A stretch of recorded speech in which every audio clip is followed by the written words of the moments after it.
आशना तुझे क्या मिलेगा नमाज में। हम नमाज भी पढ़ने जा रहे हैं, सजदा भी कर रहे हैं। मेरे प्यारे साथियों, गौर करो, कभी अपनी अकल से आपने सोचा भी है?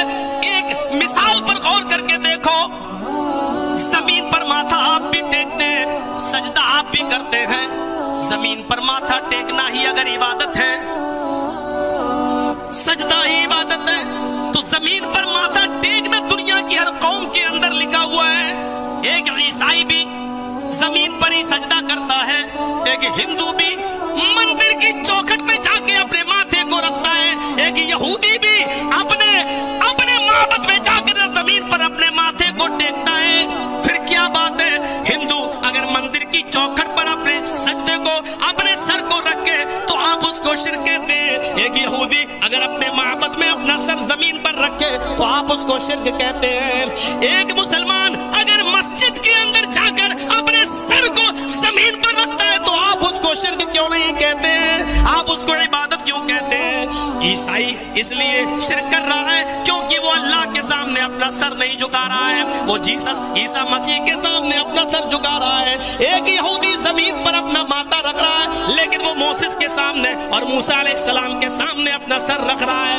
एक हिंदू भी मंदिर की चौखट पे जाके सजदा करता है, उसको आप इसलिए शिर्क कह रहे हैं क्योंकि वो अपने देवी और देवताओं के सामने सजदा कर रहा है। और आपका ये सजदा इसलिए शिर्क नहीं है क्योंकि आप जब सजदे में जाते हैं अल्लाहू अकबर कहकर सजदे में जाते हैं, अगरचे आपके आगे भी सफ लगी हुई है, लेकिन आपने अल्लाहू अकबर कह दिया है, इस बात का ऐलान कर दिया है, आय अल्लाह मेरे आगे जो सफे लगी हुई है मैं इनके सामने नहीं झुक रहा हूँ, अल्लाहू अकबर, आय अल्लाह मैं तेरे सामने झुक रहा हूँ। मेरे भाइयों, तुम कह सकते हो हम अल्लाह के सामने झुकते इसलिए शिर्क नहीं है, फिर मुझे बताओ आस्थानों पर जाकर तुम्हारे सर क्यों झुक जाते हैं? कहते हो कि हम उनको इबादत का सजदा नहीं करते, हम तो उनको ताजीमी सजदा कर रहे हैं। अगर बुजुर्गों के मज़ारों पर और आस्थानों पर अगर ताजीमी सजदा जायज है तो एक हिंदू देवी देवताओं को ताजीमी सजदा कर रहा है तो वो शिर्क कैसे हो गया? एक ईसाई ईसा अलैहिस्सलाम के सामने ताजीमी सजदा कर रहा है तो वो शिर्क क्यों हो गया?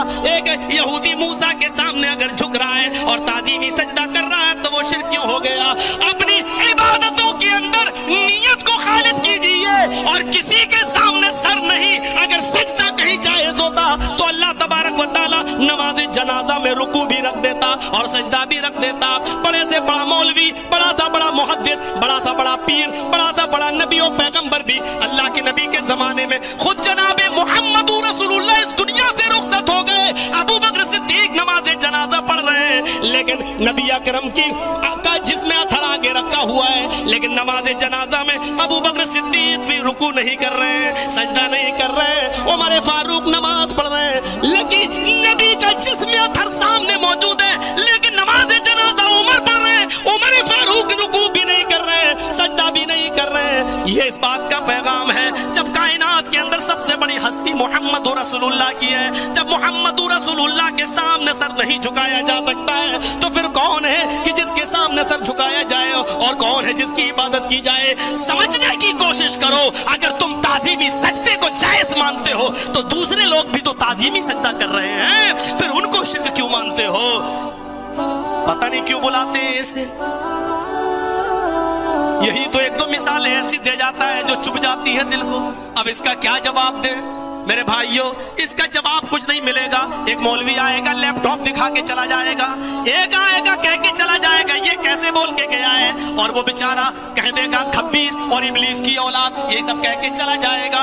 इस बात का जवाब नहीं मिलेगा कि अगर ताजीमी सजदा इन आस्थानों पर जायज है तो यहूदी मूसा के सामने और ईसाई जीसस के सामने और गैर मुस्लिम अपने देवियों देवताओं के सामने अगर ताजीमी सजदा कर रहे हैं तो वो गलत क्यों है? वो गलत कैसे है? वो ताजीमी सजदा उधर हराम है तो तुम्हारे यहाँ जायज कैसे हो गया है? हम आहा भी करते हैं तो हो जाते हैं बदनाम, और तुम कत्ल भी करते हो तो चर्चा नहीं होता। तुम करो तो ठीक है, वो करे तो गलत है। ये तो इस्लाम की पॉलिसी नहीं है। गलत है, इधर भी गलत है तो इधर भी गलत है, सही है तो इधर भी सही है, उधर भी सही है। मेरे प्यारे साथियों, जरा